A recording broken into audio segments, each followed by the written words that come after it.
Assalamualaikum warahmatullahi wabarakatuh. Ketemu lagi dengan saya Ustazah Nasana.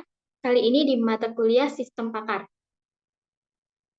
Di ujian akhir semester mata kuliah Sistem Pakar ini kita disajikan sebuah soal dengan sifat ujiannya itu project based test.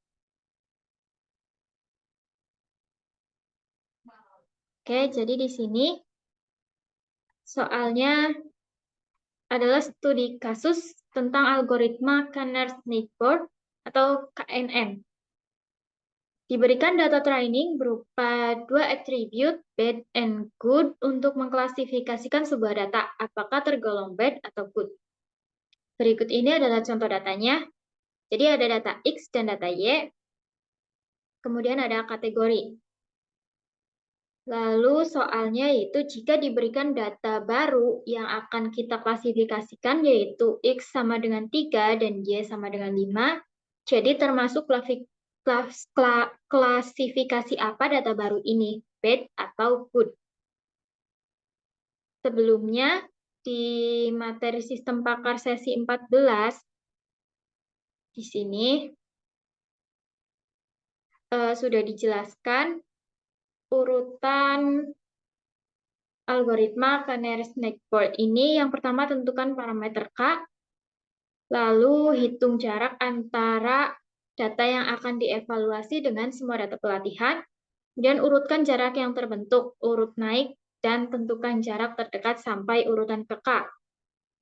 Pasangkan kelas C yang bersesuaian, cari jumlah kelas terbanyak dari tetangga terdekat tersebut, dan tetapkan kelas tersebut sebagai kelas data yang dievaluasi. Sini juga ada contohnya, contoh soal dan perhitungannya.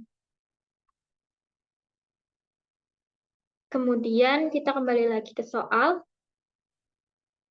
Di sini berarti kita pertama akan menentukan K-nya.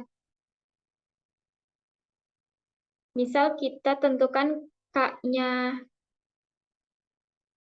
3.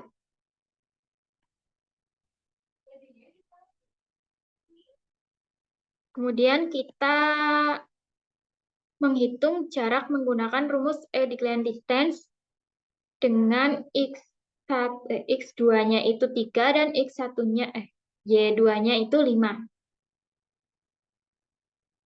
Rumus Euclidean distance itu kalau di PPT adalah D X, Y sama dengan X min Y akar sigma X min Y kuadrat.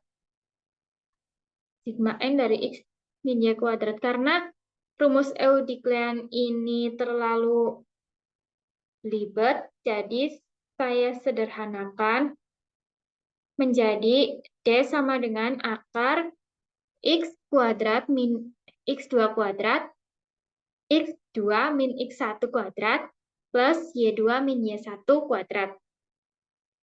Nah, di sini kemudian X2-nya adalah 3, sedangkan Y2-nya adalah 5.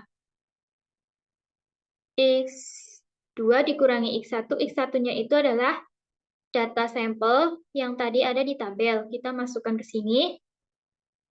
Kemudian Y1-nya juga dimasukkan. Untuk Y2 dan X2 itu tetap 3 dan 5.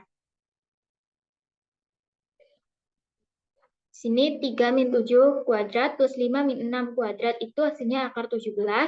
Akar 17 itu 4,12. Kemudian 3 min 6 kuadrat plus 5 min 6 kuadrat itu hasilnya akar 10, 3,16 sampai yang terakhir 2 X2 dan Y2, 3 min 2 kuadrat plus 5 min 2 kuadrat sama dengan akar 10. Akar 10, 3,16. Setelah perhitungan ini, kita menentukan hasilnya. Hasilnya hanya ditulis jarak desimal saja.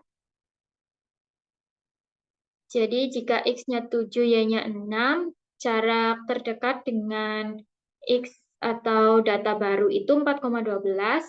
X6, Y6, jarak dengan data baru itu 3,16. Kemudian X6 dan Y5 jarak dengan data baru itu 3. X1, Y3 jarak dengan data barunya itu 2,82. X2, Y4 jarak dengan data baru 1,41. X2, Y2 jarak dengan data baru 3,16.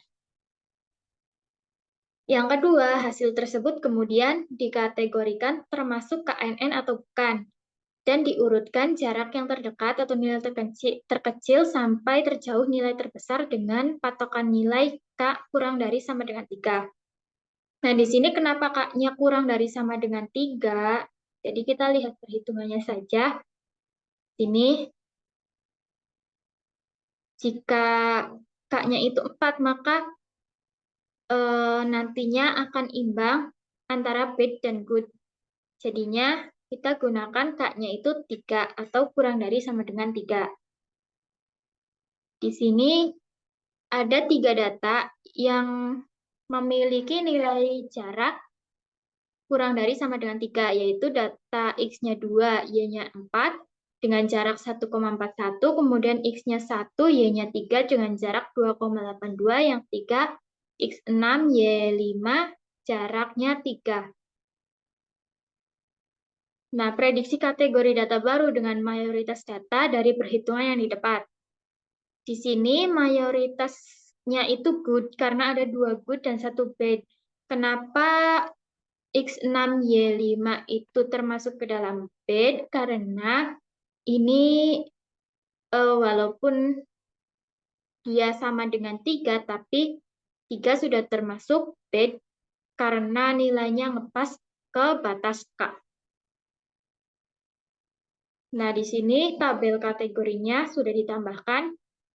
X3 dan Y5 adalah good, karena mayoritas datanya good. Sekian dari saya. Apabila banyak kesalahan, mohon maaf. Terima kasih. Wassalamualaikum warahmatullahi wabarakatuh.